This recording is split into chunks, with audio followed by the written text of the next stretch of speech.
And instead of funding life at home, our government continues to fund genocide in Palestine. And we say enough is enough. And after a year of mobilization, we've watched pleas from our community, from all walks of life, be ignored by all of you. It's not just the Palestinian issue.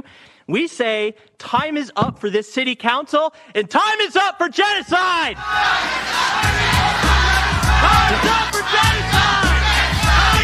Clear the chambers. Clear the chambers.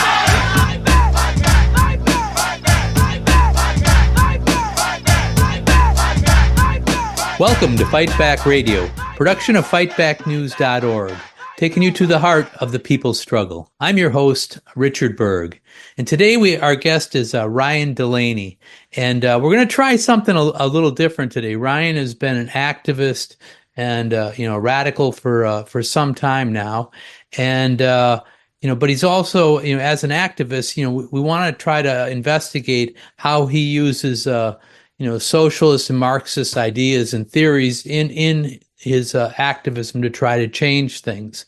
And so we're going to use his life as an example. And Ryan is an activist in Jacksonville, Florida, and where he's been involved in police crimes work with the Jacksonville Community Action Committee.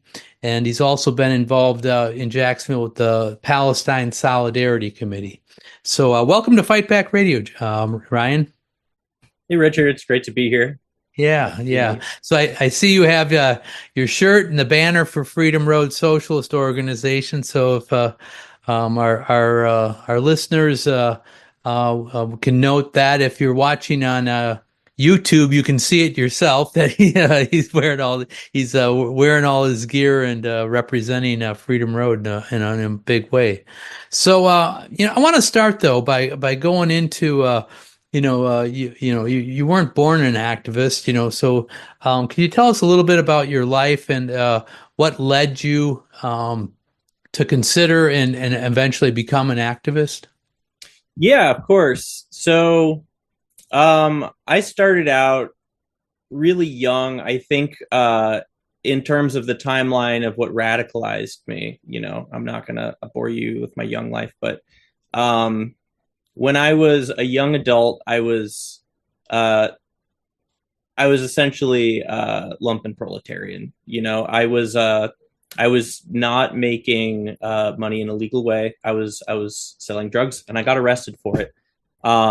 I was doing that because I couldn't find work. It felt at the time like the only way forward for myself. And I ended up having to deal with our injustice system in a pretty big way because of that. I was hit with, I think, 5 felonies, and my public defender canceled on me. I ended up getting this guy to take me on pro bono, but I found out later down the line that he was actually a former state prosecutor, and he was still buddies with the current state prosecutor. And he really just tried to shoehorn me into the first plea deal that they gave me without really any negotiation around it. And so I spent years in probation. I ended up moving from South Florida to Jacksonville just in search of a job. Because if you're on probation, you're not employed, you go to jail. And so I found a job working at an aircraft hangar up here in Jacksonville. I worked that for a while. I was working ungodly hours just to pay rent. I only made $10 an hour at that job, and the rents in the area were pretty high. And so I was working, on average, I would say like 85, maybe 90 hours a week. Wow. That's incredible. It's hard to, that's all you're doing is just working at that time. No, it wasn't back-breaking, it was foot-breaking work, But really my life was just work for a while. Eventually, I was able to find a slightly nicer job with some air conditioning for $15 an hour, which was a big deal to me because it meant I could basically take fewer hours. But that was a job in a call center where I So you were making $15 an hour at that point? 15 an hour. Neither of these jobs, by the way, were unionized, and so we were really at the mercy of the boss. There were people who were getting fired for practically no reason at the hangar. And we had a lot of undocumented laborers. So I firsthand experienced multiple, ICE raids, people who I felt were my friends. I saw them getting arrested and I never got to see them again. And so, even before I would say that I was a fully radicalized communist, I was coming face to face with our injustice system, with the criminal way that our undocumented brothers are treated. And the job that I got, I think, as funny as it sounds, is really what radicalized me, because I worked in a call center where all the customers were business owners. And that that really started to see how ugly the owning class is firsthand, when they were just verbally harassing me all day, every day, right? But let me interrupt you here though a little bit. I mean, so this is you're describing, a horrific, period of your life. I mean, where you were just working like crazy, like a lot of people do, though. Yeah, I'd say it's par for the course in this country, right? And unfortunately, I mean, and people, run into problems with the criminal justice system, all these things, but they don't all become political activists and communists and start, doing what you do. What was, starting to trigger in your head at that? Maybe not at that point, but at whatever. Can you, what made you, different than, the other people you were making calls next to who were being treated just as badly? I can't speak to everybody in the office. I will say that actually a few of the people who I was making calls next to did end up taking up activism, funny enough. But I think that what it really came down to, because it wasn't like I got one bad call and then I just took up the red flag and, started and fully understood the correct way forward and was doing everything that I could. There were a lot of folks in the office that had, socialist leanings, but they weren't activists. They weren't engaged. And it was because when I dipped my toe in the local space, that there were organizations that were set up that were bringing a political life to the people who wanted one, that I was able to really find a socialist consciousness and a class consciousness in the movement. I think a big tipping point for myself and for a lot of people was, of course, the Floyd Rebellion. And there was a movement across the country, not just in the Twin Cities, but here in Jacksonville, we ended up having the city's biggest protest in its history. It was more than 10,000 people came out onto the streets to demand, justice against our criminal police system. And we had at the front of that movement, we had the Jacksonville Community Action Committee, which was a mass organization that was being led by, real advanced fighters in the movement, some of which with strong Marxist ideas, and that were able to, like I said, bring a political life to the people who wanted to get more engaged. And I think that was the really important thing, is that when I opted in to try to do something, and at the time, I still didn't fully understand what something meant, I would make myself a sign and I would go, yell along with everyone, and I'd go home sometimes, frankly, feeling like I didn't really get anything done. But once I started to come to, more of their meetings. So let me back up to you a little bit here. So, okay, so this is the time when George Floyd was murdered. You were still working at the call center at that time? Yes. And you maybe saw a flyer or something, or talked to somebody that said, "Hey, there's a protest," or how did you find out about it? And then did you go with others or by yourself, or what did that look like exactly? Before you actually met the Jacksonville Community Action Committee. It was, I think for a lot of people outside of the Twin Cities, it was one thing to see George Floyd killed the way that he was. And that in itself was an incredibly radicalizing moment.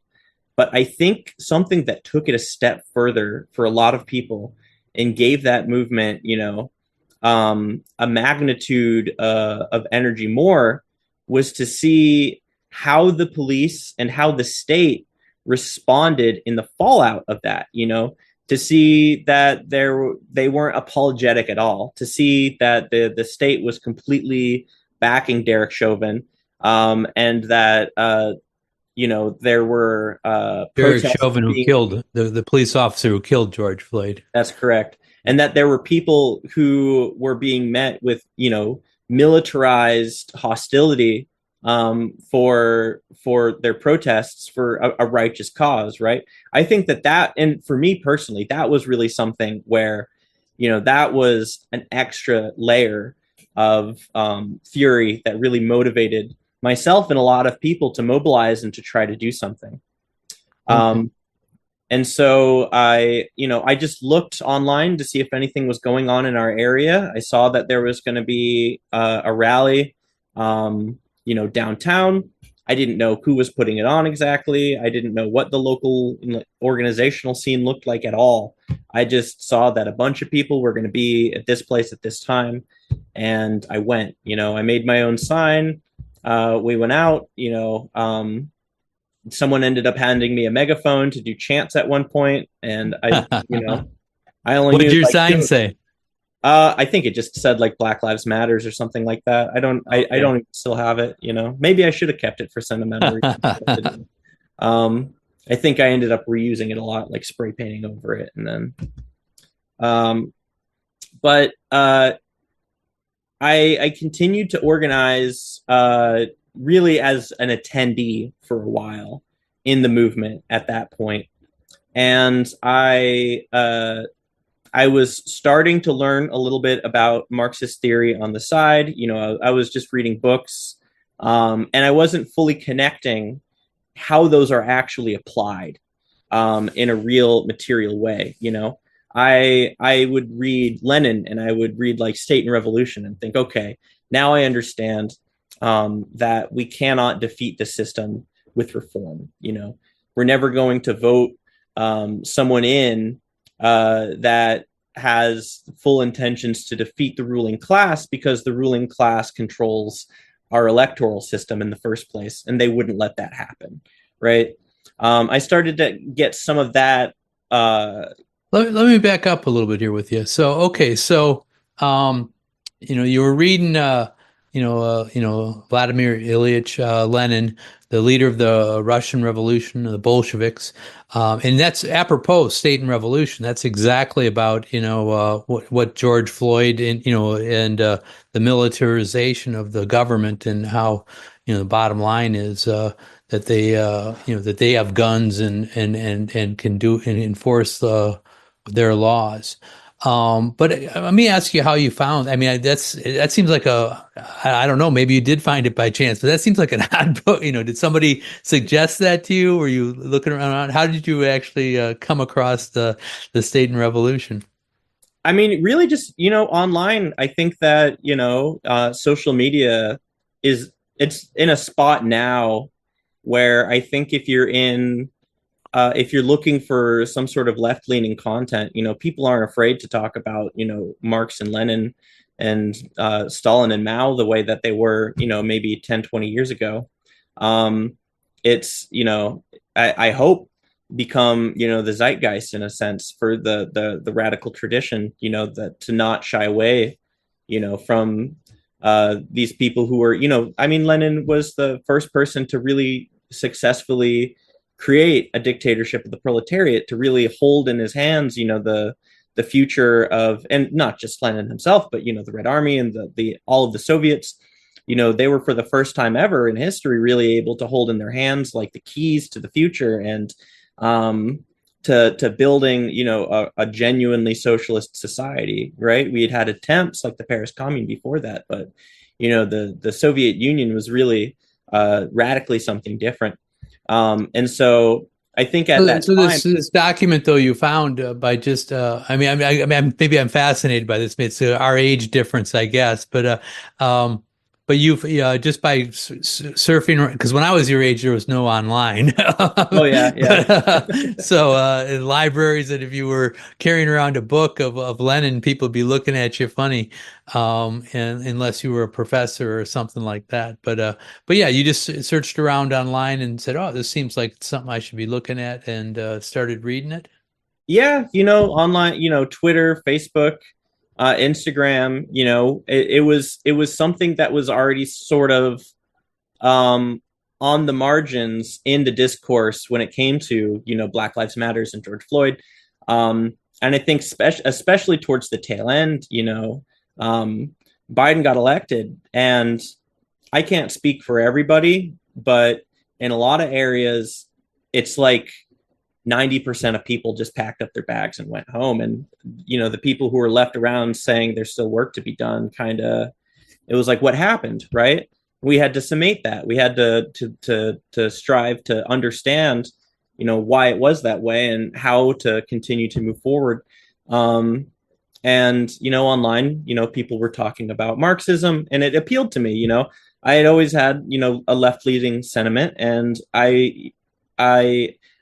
I'd read some anarchist theory and I'd read some Marxist theory. And I will say that really, I think Lenin was the one who put the nail in the coffin for my interest in anarchism, because I was really starting to see that there was just no place for it to go. Not just, in a theoretical sense, but I was seeing a lot of the work that was happening out on the ground, just not getting not getting any wind in its sails, so to speak. And so the protests you were going to, and you were starting to dip your toes into the Jacksonville Community Action Committee, I guess, at this time. Yeah. And so that you said, through the actual activism you were doing and the things you were reading, you were being drawn more to a Marxist, Leninist, socialist, communist, whatever kind of point of view. Absolutely. But I will say that it wasn't as easy as I got involved in activism and I really understood. I think there was a period of time where I was reading socialist theory and I wasn't applying it at all. I was developing these sentiments, and I was developing maybe a more precise model of the world that I lived in. But at the same time, I would go to these rallies. I wasn't helping to organize these rallies. I wasn't an organizer. I was just an attendee. And I'd go to these rallies, and at the end of the day, I would drive home and I'd kind of feel empty about it and be like, well, I didn't even do anything just now. You know what I mean? I've been reading these books about revolution. I don't feel 1 inch closer to it after that. But it was when I started to, like I said earlier, I started to get more involved. I started to actually come to, their community meetings where we would discuss, the path forward and our strategies and tactics, and getting involved in like a committee with the organization, and then being in that committee and helping with even simple things like, what should the flyer say? When does the flyer need to get out? How are we figuring out the timing of this event? What's our messaging? Things like that is what gave me more of a political life outside of what bourgeois society tells me my political life is, which is that I wake up one day every 4 years to fill out a Scantron, right? And it was having a genuine political life through the mass organization of these popular organizations in my own community, where I really started to think about theory in a different way. And I started to understand the relationship between theory and practice. Now, I had, at this point, I wasn't, I would say I was organized, but I wasn't an organized communist, right? And I at one point or another, I went to a few different organizations. And a problem that I had observed in all of the organizations that I was a part of before I joined Freedom Road Socialist Organization was the way in which decisions were made. It was almost always exclusively, top down. Even the ones who preached that they were, some sort of like libertarian socialist, you know what I mean? I didn't really feel like I had my participation involved, my own political contributions. It was my practical contributions exclusively to a platform that I was buying into by just being in the organization. But I didn't think that really worked. It was too static, and a lot of times it just fell apart. And it was not until I joined and became interested in Freedom Road Socialist Organization. I saw some speakers at a state rally in Tallahassee. We were protesting against House Bill 1. This was in 2021. House Bill 1 in Florida was an anti-protest bill.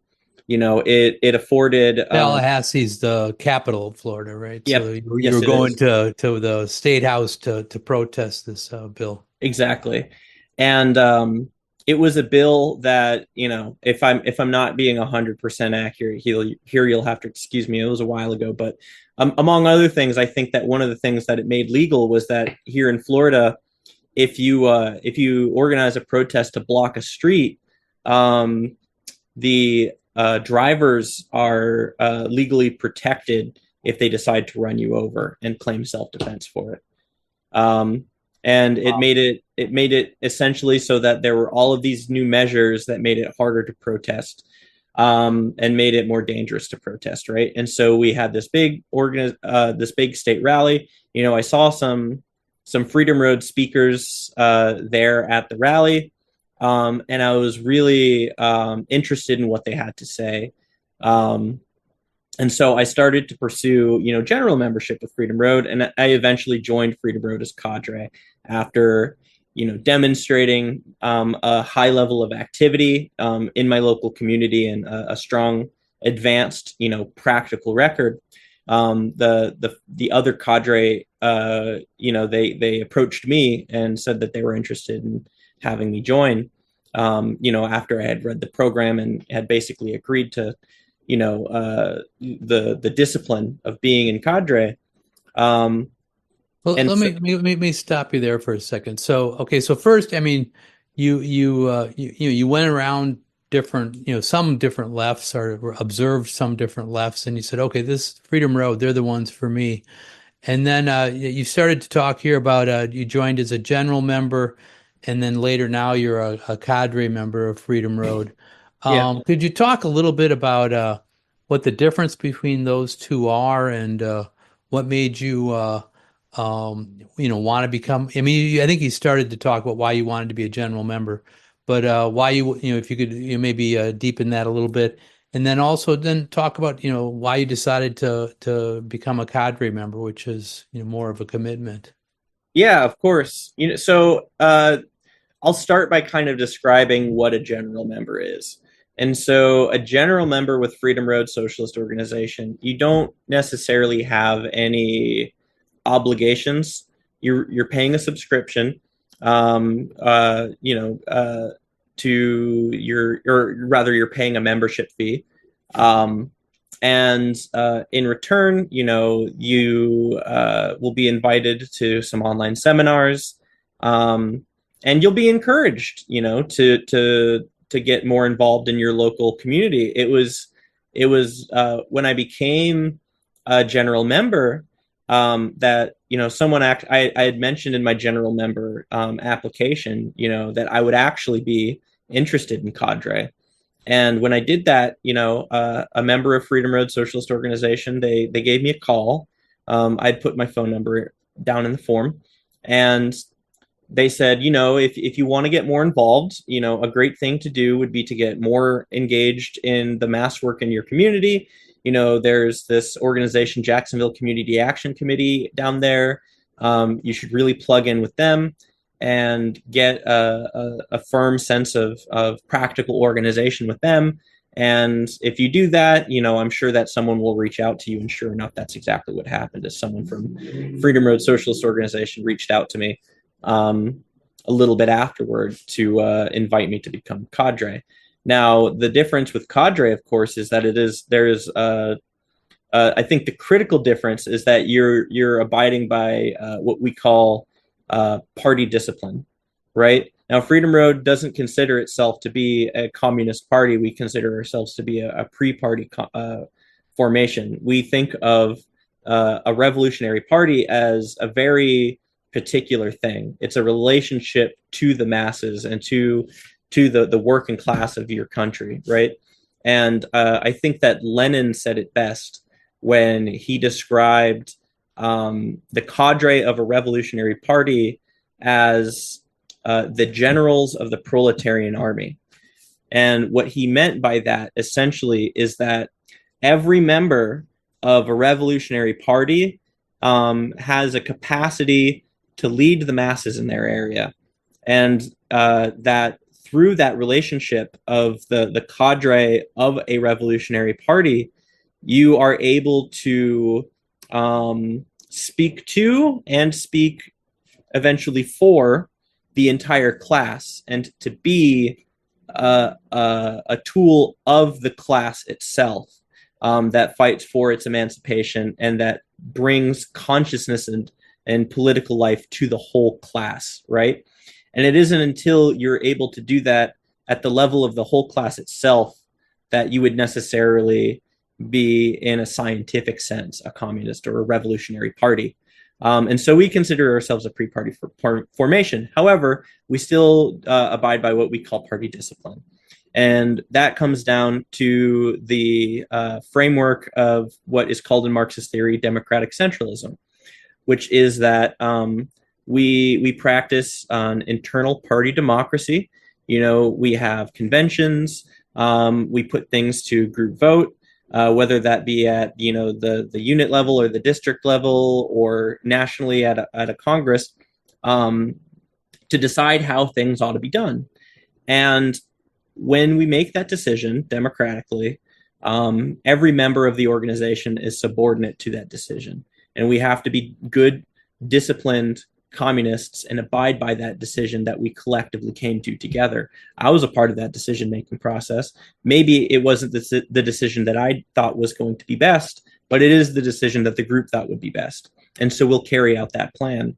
Maybe it doesn't work out too well. And when we go to summate on it later, you know, I'll have my opportunity to say, you know, I didn't think we should do it that way. We should try it this way next time. And I'll have better legs to stand on when we then decide in the fallout of that, you know, that activity to do something else. And it's through that process that we are able to organize as a cohesive whole, as an organized, you know, singular force that is trying to fight for a better tomorrow, that is trying to build a party, and that is trying to win all that can be won, and to win the advanced workers in the United States to a Marxist-Leninist consciousness, and to invite them into the fold of the struggle for party building.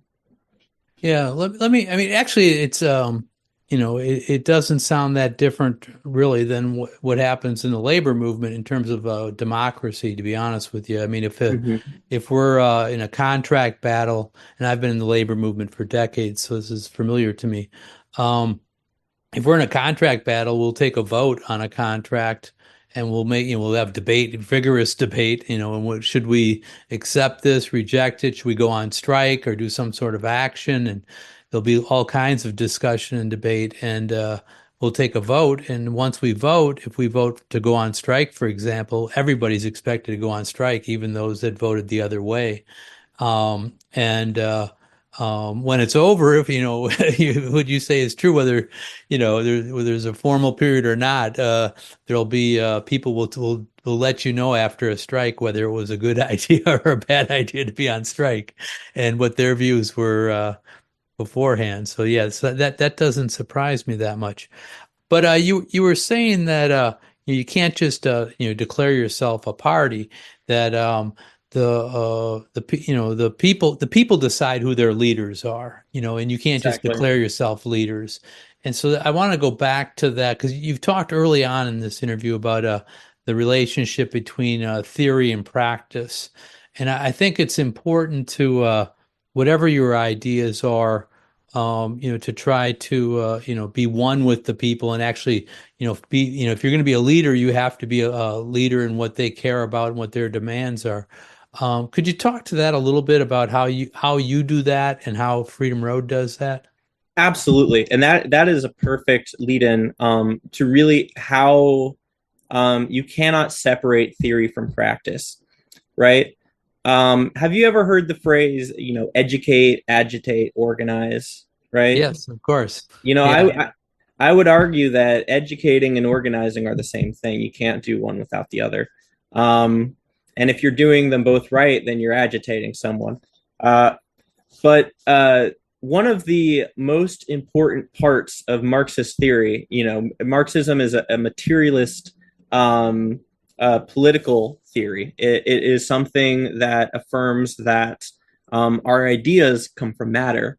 And in particular, our ideas come from our social being. They come from the struggles of production. They come from our political struggles in the real world. They come from scientific experiment, right? But they're always coming from a material place. And when you think about correct ideas, and this is something that Mao talked about. He actually has an essay called "Where Did Correct Ideas Come From?"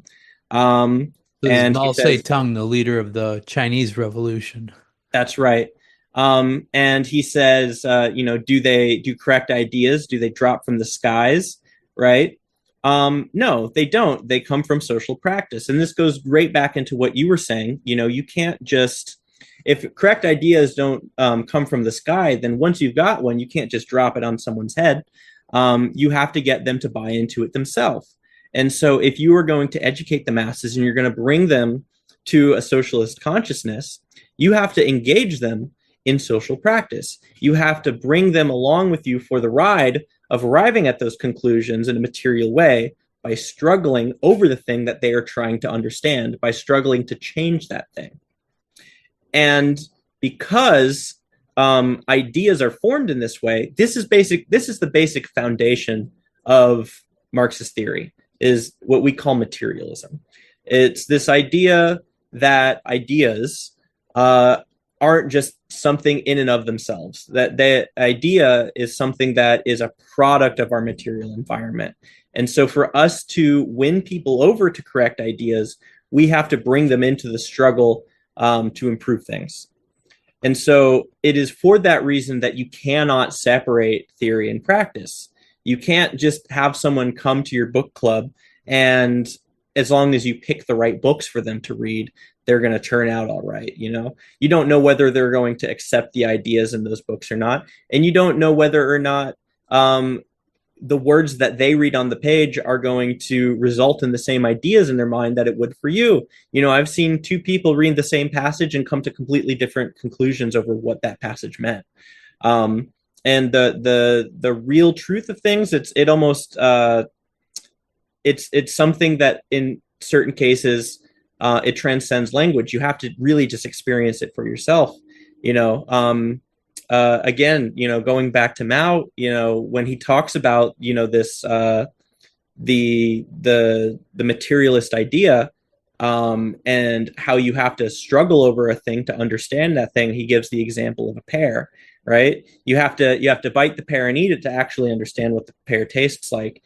And sure, you can get a description of what a pear tastes like from someone else who has eaten one, but you can't taste a word, right? To really understand it in a way that transcends language, you have to be part of the struggle to change a thing itself.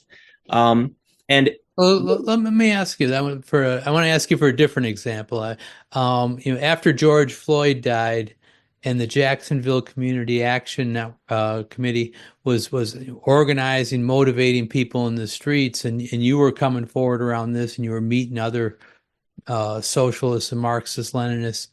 And even as you joined the Freedom Road, could you give an example of how using this idea of theory and practice in the real world in Jacksonville, around a time that, there was a pandemic going on, there was, it was a volatile time, the whole country was protesting, and how did the leaders, including yourself, in Jacksonville, sit down, plan things out? How did you use Mao or Lenin or whoever, Marx, to come up with ideas? And then, how did you, do this theory practice thing that you're talking about? Well, I'll tell you one of the ways that we really, I guess, like close the loop, because it's a cycle. Theory and practice are in dialectic with one another. They bring identity to one another. And if you did not have theory, it's like Lenin said, without revolutionary theory, there is no revolutionary practice, right? And on the inverse, just like I was talking about with Mao, you can't come to correct ideas except through social struggle. And so that means that one requires the other. And that's true in both opposing instances. And so they bring identity to each other, right? So when you are trying to, I think the way that Mao described it is that there are stages of knowledge. And you start in, let me see if I can remember exactly. I think at first knowledge, it's just perceptual, right? It's just the amalgamation of sensations that you've had in the process of experiencing a thing. But it isn't until you go through further levels of accumulated perceptual knowledge where you start to notice patterns and you start to come to conclusions and what we call summate on those experiences, that consciousness elevates to a point where you can say, this isn't working, this is the way things ought to be, this type of class is reactionary, this type of class is progressive.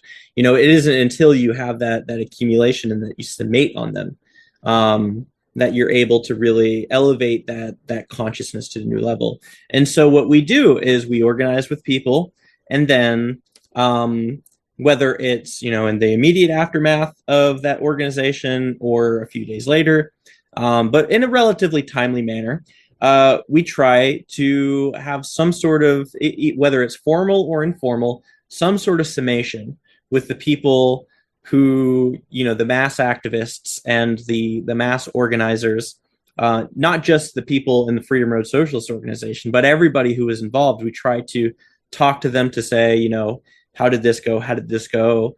How do we evaluate the overall success or failure of this action, and what do we think was the primary, as Marxists, we would say, what was the primary contradiction? What were the secondary contradictions? And that means basically, that you have opposing forces striking against each other in every struggle, and it's really those opposing forces that move a thing forward. But one of those opposing forces is always going to be the principal one that really steers the ship. And then all others are secondary to that one, really subordinate to it. It's the contradiction that's calling the shots in a particular instance. And so we don't always use those exact words with people, but we try to get them to think about those things. We try to get them to think about, like, who was the big aggressor? What was the in the main, why did we succeed? Why did we fail? And when that happens, as cadre, we have an understanding of, the Marxist science. We have an understanding of class consciousness, and we try to breathe a class conscious summation into the group. So that they are continuing. What does that mean? What does it mean to breathe a class conscious? I mean, we're participating in the summation along with them, right? And so we are encouraging class conscious ideas in the process of this summation, and we are trying to guide them with, this is part of what Mao called the mass line. You bring ideas, you gather the ideas of the masses, of the people. You collect them, and with Marxism-Leninism, you're able to sum them up and like I was just saying, you evaluate the primary contradictions and the secondary contradictions. You are able to determine whether overall it was a success or a failure. You're able to determine, what class forces were at play, all of these things. And then in the process of summation, we try to encourage people to see things according to a Marxist-Leninist line that we've concentrated by rounding up everybody's ideas and then presenting them back to them in a summed up way. And usually that's something that is very well received. It's rare that, there's plenty of people who organize with us that aren't Marxist-Leninists. A lot of them probably wouldn't be interested in Marxism-Leninism. We have a broad spectrum of people in a lot of these movements, whether it's in the Black liberation movement, against police crimes, we wouldn't expect, the mother of a man who was just attacked by the police to just turn around and have Marxist consciousness. And likewise, if we're doing, Palestine organizing, Jacksonville has a very large Palestinian community here. And we wouldn't necessarily just assume that because they're Palestinian that they have a Marxist consciousness, or that they would be interested in Marxism. A lot of them are, but a lot of them aren't. But regardless, when we bring these ideas to them in a concentrated way that sum things up, it's a positive experience. It's something that they're participating in with us, and we're just encouraging what we think, how we think things went. And we'll come to a group conclusion. We'll say this worked, this didn't. The police are, that was something that transpired here in Jacksonville, is that you didn't necessarily have every organizer that was fighting for Palestinian liberation. You didn't necessarily have every single person immediately understanding that the police are their enemy. It wasn't until we, had some events and we had some rallies and we had some marches and we had some demonstrations, and, there would be agitators and the police would leave the agitators alone. But if we reacted, they would try to arrest us. And it was through that process where we were going back and summating and saying, yeah, the police are, did you know, by the way, that the Jacksonville sheriff took a trip to Israel and that he said that it was educational and that he wants to reproduce what they do in the IDF here in Jacksonville. That's true, by the way. TK Waters took a trip to, TK Waters is the sheriff of Jacksonville, and he took a trip to Israel. And that's exactly what he said, is that it was educational and that he wishes he could do what they do to the Palestinians. He wishes he could do that to the Jacksonville community. And it's through, that kind of summing of things up at the end of the day that we're able to bring people a little bit closer to a class consciousness. And in the process of doing that, every week, every day, and getting these people more involved and giving them a political life and giving them the struggle where they can collect these correct ideas, that they get closer and closer to class consciousness and they become what we would call more advanced workers and oppressed people. Yeah, no, I want to circle back to Palestine, but first, what you're saying seems to make sense to me. It seems that, if any kind of a thing happens in anybody's life, if you're just going through it alone and not really doing it in a collective way, you can write it off. You can write off almost anything or many things and say, oh, well, that's just a weird thing, or that just happened to me, or whatever. But if you're with a group and everybody's starting to see the same thing happening to them, I know just like from workplaces, that's true too. If you're working alone, it's harder to see, what's going on, or how they're why you're being treated the way you are, than if it's a whole group of people working together and you can, share over a cup of coffee or a beer or whatever you do, or to start to sum things up, as you say, and engaging people in a class struggle, I think, is important too.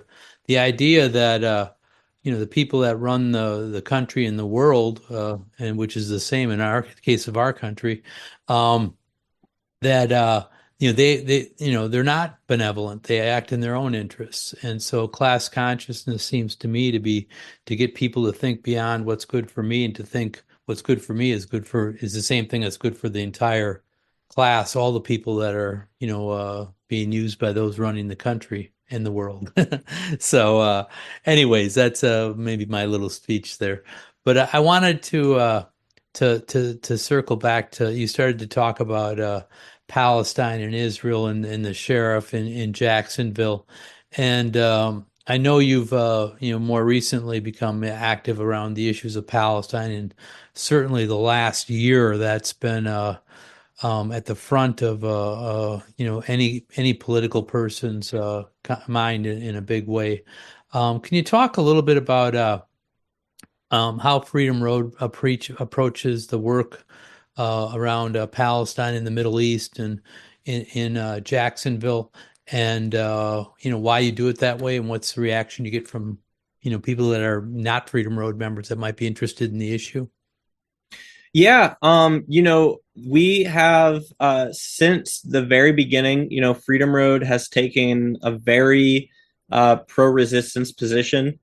Our immediate slogan was "Victory to the Palestinian Resistance and U.S. aid to Israel," and that was something that we arrived at as the correct politic. This is a great example because it goes into what I was talking about of how you arrive at correct ideas through social practice. But this is an example I can really make at a national level, because while Freedom Road on day one was saying that the primary is that we end U.S. aid to Israel and that we call for a victory of the Palestinian resistance, there were some more liberal elements at the very beginning of the Palestinian movement that were, saying like, we condemn Hamas, but this is wrong. And we were, at the time, we still saw, and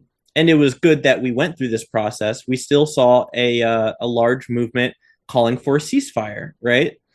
And the reason that has shifted now to where the general consensus in the U.S. actually at this point is not just ceasefire, it's arms embargo against the United States, right? Which is what we were saying in the beginning, is end U.S. aid to Israel. But the reason that we were able to arrive at that was going through the struggle of calling for a ceasefire and getting, our local politicians to sign ceasefire resolutions and getting our national politicians to pay lip service to the idea of a ceasefire. The idea of a ceasefire is something that Biden has over and over again said that he supports. But in practice, there's dissonance with that. In practice, you can see that he's continuing to arm the genocide. He's continuing to give them the fire that he supposedly wants to cease. And he's continuing to give political protection to the Zionist occupation that is very actively fighting against the possibility of a ceasefire. And it wasn't until the masses in the United States went through that struggle of trying to call for a ceasefire over and over and over and over again, that and seeing our politicians say, we support a ceasefire, but it's actually Hamas that doesn't want a ceasefire. And they even back in this October, they let the mask slip a little bit. You had what's his name, Matthew Miller, the spokesperson for the White House. He was talking about the invasion of Lebanon with a reporter, and the reporter was trying to ask a comparing question about the U.S. position in Lebanon and the U.S. position in Gaza. And Matthew Miller said that the United States has never wanted a diplomatic solution with Hamas, that they've actually never wanted, and that because that is really materially what a ceasefire would mean that we would come to a diplomatic resolution and that, there would be a cease to the fire. But what the U.S. has actually been doing this entire time is saying, oh, we support a ceasefire as long as that ceasefire includes the eradication of one side of this conflict, right? Of this genocide, and that's not a ceasefire. And it, because we've gone through this struggle as a society together, and because we've hit our head against that wall, it's through that process and through that struggle that the large masses of people picked up this slogan of "End USA to Israel" that we had put forward, and more broadly just calling for an arms embargo. And you actually see now, like, I think more than 50%, I could be wrong about that, but I think more than 50% of Americans support an arms embargo at this point. And I think you're right. Yeah. I know Senator Sanders just put forward a bill in the Senate that along those lines. And actually, I was surprised that there was Democratic senators. They didn't pass, but there was Democratic senators that voted for it, like Dick Durbin from my state of Illinois voted for one of the bills, and it was shocking to me because they were, so intransient a year ago. Let me ask you about, moving public opinion. You mentioned class consciousness around this particular issue. What kinds of things, you talked about the line and the vision that Freedom Road puts out and what they're calling for, aid to Israel and, self-determination for Palestinians or victory to the resistance. And so, what kinds of things do you do on a day-to-day basis or week-to-week basis as the Jacksonville Palestinian Solidarity Network, and how do you hope to raise people's consciousness and affect policy, government policy?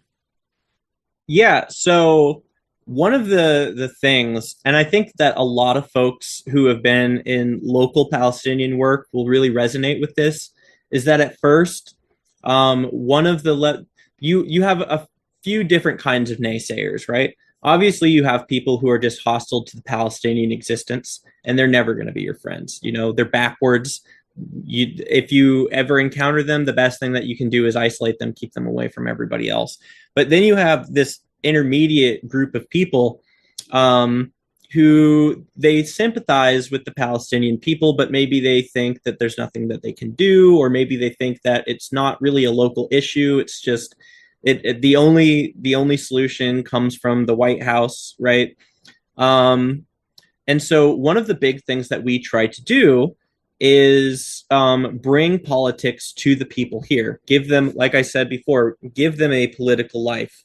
And so we seek to find the ways in which we can engage people in the pro-Palestinian movement here in Jacksonville. Jacksonville is a very large port town on the east coast of the United States. And the Jacksonville Port Authority allows a company named Maersk to operate out of them. Maersk actually uses our ports to ship weapons and weapon parts and munitions and that sort of thing, both in to our ports and out of our ports. And Maersk as a company is supplying Israel very significantly, right?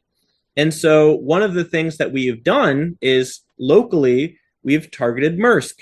There is a national movement called Mask Off Maersk that was started by, I believe, the Palestinian Youth Movement.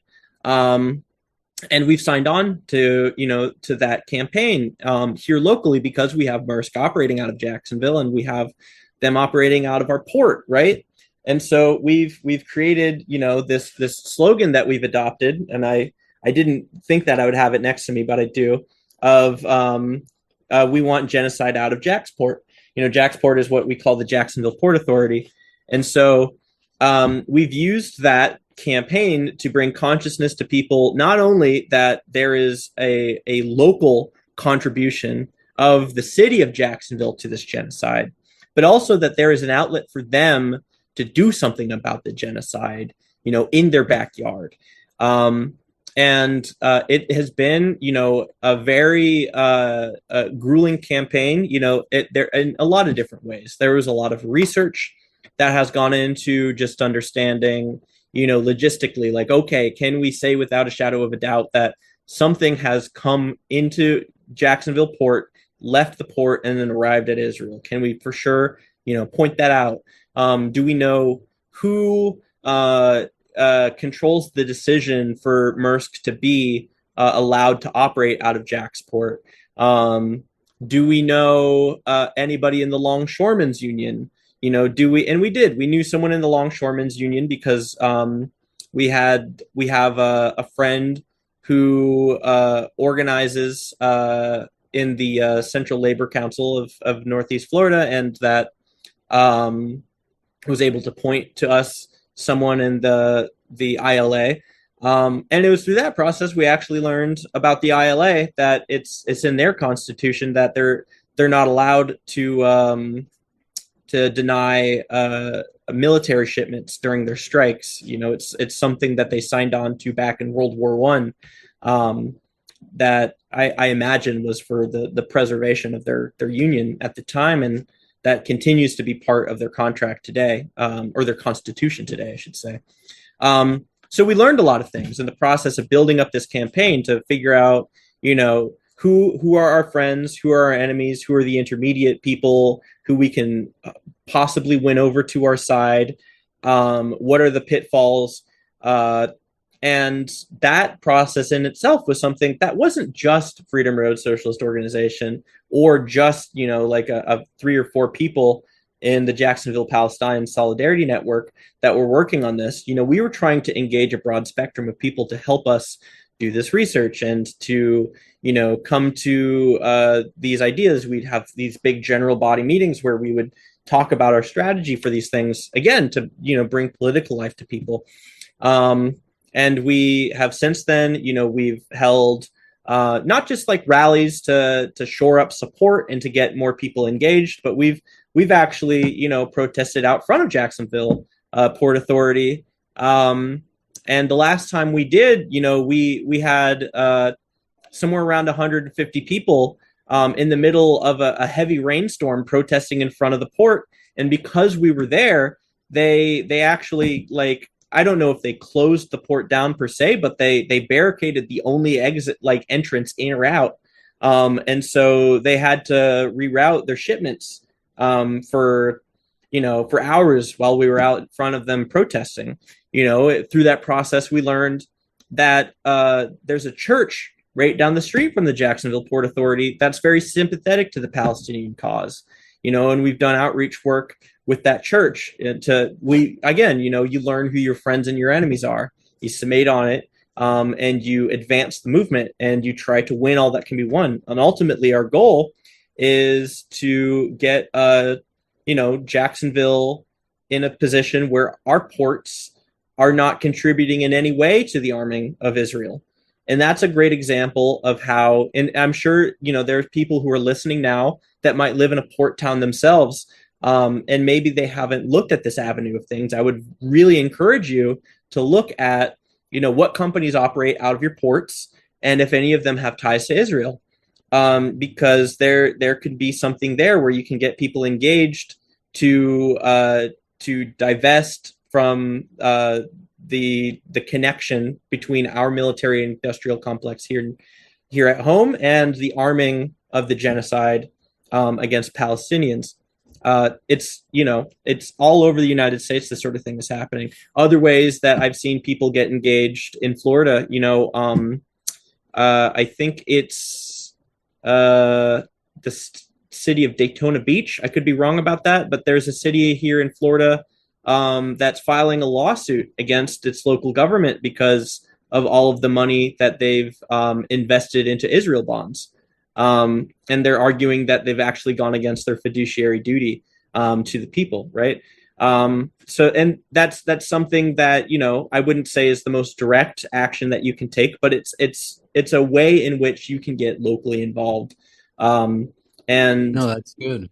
It's also an example of how this isn't something that we have to, I think that a lot of people feel defeated now that we have a Trump presidency on the horizon. There were some people who were maybe more focused on a reformist struggle. Like I said, they believed that their political life only comes up every 2 or 4 years to bubble in a scantron. And we don't take that approach. We believe that your political life is something that occurs in you every single day. But there are some people who are feeling very defeated about this incoming Trump presidency. But let me circle to that if I could. So it's so Trump, was elected November 6th. He'll take to office sometimes after this show is released. But it's, just looking at the election itself, we can see that, actually fewer people voted for Trump than last time, but a lot fewer people voted for Kamala Harris than voted for Joe Biden. And I think it shows that, part of it is Palestine. People were upset with that. That was certainly what some of the people I know that were knocking on doors for Kamala Harris told me. But also it was the economy, and so there was many people I think are just hoping that Trump can increase their buying power, and Trump was successful at blaming immigrants for all the problems, or many of the problems that we're having. So as we're facing a Donald Trump presidency, which will start on January 20th, and I know we're having protests around the country. There's going to be protests, so wherever you are, look for a protest. Here in Chicago, Jacksonville, wherever else. But my question though is, how do the Trump presidency causes sharper problems than the Biden one did. I mean, Biden, of course, we had the problem of Palestine that you were just talking about, and that will continue, I suspect. But Trump has promised, to attack, transgender people, and I'm guessing all LGBTQ people, women's right to choose. There's been discussions about a national right to work, which would weaken labor unions, although I'm not sure how that'll play out. But there, we can go on. But it's how would how would Freedom Road, or how would you look at the Trump presidency, and how should we be approaching it as in terms of trying to fight back? Yeah. So the best way. So if you think about what I was just talking about, right? We have right now a president who wants to continue to arm Israel, and we here locally, we're saying, you can want that all you want, but we're going to fight tooth and nail to make sure that that doesn't happen.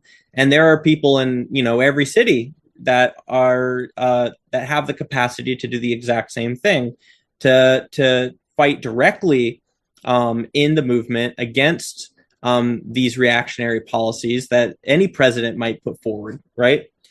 If we can organize in a way where we are attacking every single policy, every reactionary policy, where we are always finding our friends, building a coalition because a lot of these communities that are currently,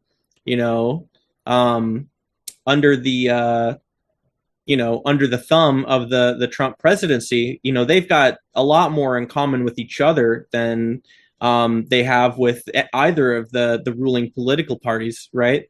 And so we can build a larger coalition than we have now. We're more organized. The radical left in the United States today, it's much more organized than it was at the end of Trump's last presidency. And so if we can, in the same way that we are here locally, we're completely undermining the national policy and taking direct action against those policies.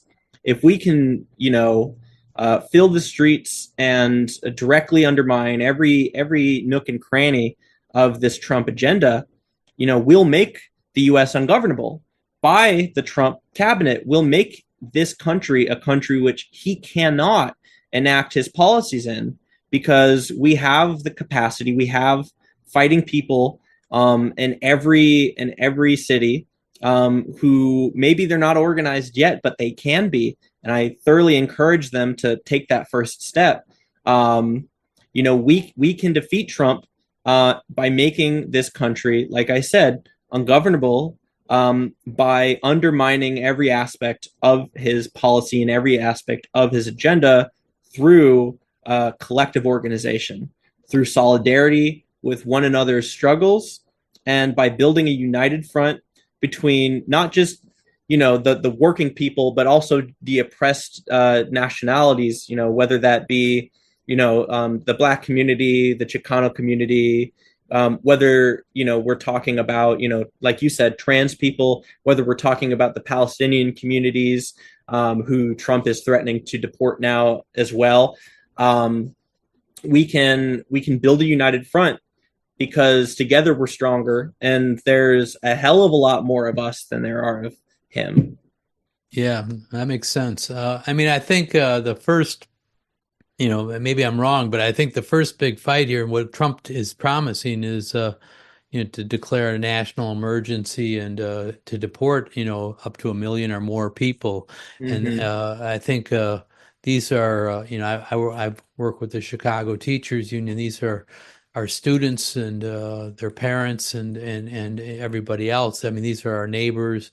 I can't imagine some of the things, not just immigration, but I'd encourage people to, contact organizations, whether it be, we can put Freedom Road in the show notes, and I know the Legalization for All network we can put in the show notes as well.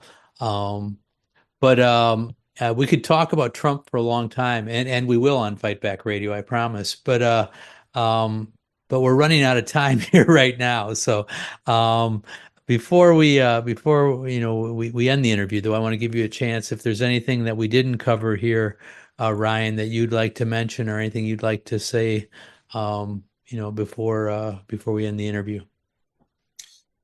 I would, like I said, here's actually something that I will say, is I talked a little bit earlier about how there was a good period of time where I was engaging with theory without really engaging with practice.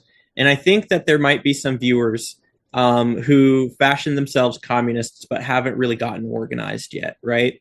Maybe you feel like you haven't read enough to start organizing. Like if you were to go out now, having only read as much as you have, that you wouldn't be handling things in the correct way. I would strongly encourage you to get over that thought process.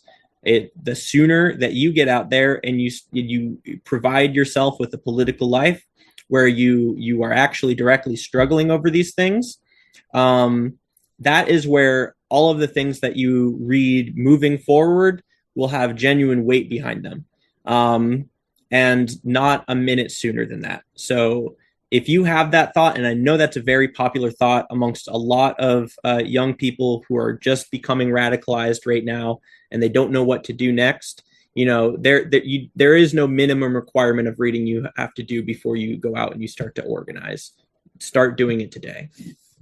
Okay, that's good advice. So thank you, Ryan Delaney, for being our guest on Fight Back Radio. Yeah, absolutely. Happy to be here. Take care, Richard. Well, I hope you enjoyed that. Ryan Delaney, who, it was something a little different. We tried to, get the theory and the practice put together, just of what an average socialist, communist guy living in Jacksonville would be doing, and how he looks at the world, and as part of an organization and involved with that. And so for a lot of people, I know that's new, and hopefully you got something out of it. And if you're in an organization, maybe you can learn from how Ryan sees things, and both good and bad. And I think that was good. I hope people enjoyed it. As we head now to the Trump presidency, there is a need more than ever, I think, for people to get involved and get active.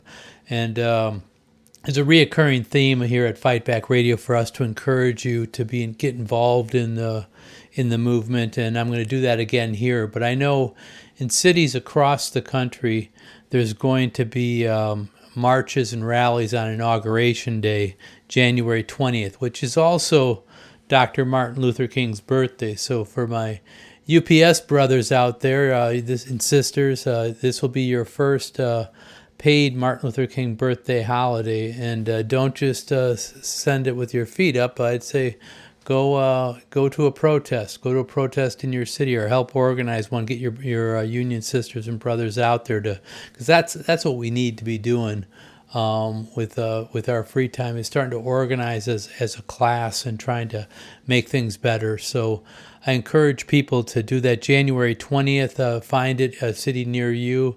If you don't know of a protest in your area, send an email to me. I'll try to track it down for you. January 20th. The email address here is richard.fightbackradio@gmail.com, and if you send me an email, I'll find out where yours is.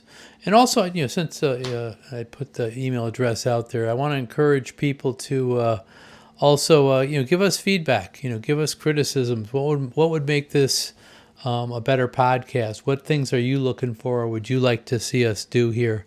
We're trying a couple of new things here lately. Tell us if you like any of it or if you don't, and if you have other ideas for guests, all those things. This is your podcast, and we count on you to promote it. So please retweet it, share it, put a thumbs up, give reviews. All those things help people find us and get through the algorithms and whatever. So we appreciate it when you do that. And lately we've gotten a little bit of a bump in Fight Back Radio, and so hopefully that continues.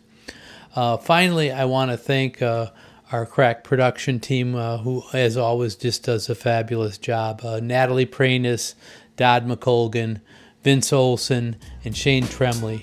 And I'm Richard Berg for the entire Fight Back Radio team, saying until next time, all power to the people.